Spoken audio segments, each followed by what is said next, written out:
ইসমাইলকে জবাই করার জন্য বাবা এবার রেডি হয়ে গেলেন।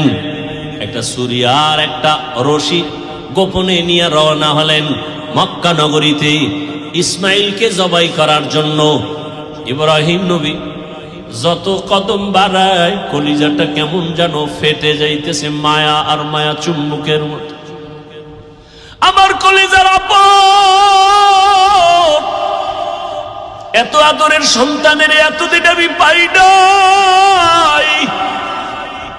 যত সামনে যায় তত ইব্রাহিমের কলিজাটা দুর্বল হয়ে যায়। ঘরের দরজায় ইসমাইলের পাইয়া ডাক দিছে, বাবা আসো। কিন্তু ইসমাইল চিনে নাই লোকটাকে। ঘরের মধ্যে দৌড় দিছে।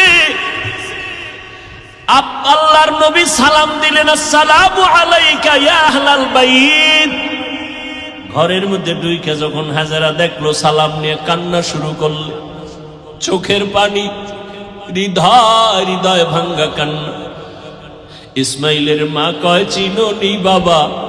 এই তোর বাবা ইব্রাহিম। বাবার কাছে যাও, দূরে থাকিও। মালিকের কঠিন পরীক্ষার ইসমাইল,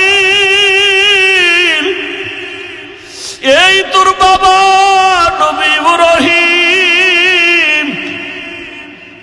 বাবা সন্তানের পাইয়া বুকে জড়াইয়া কান্নার আওয়াজ, এমন মায়ার কান্না শুরু হয়ে গেল।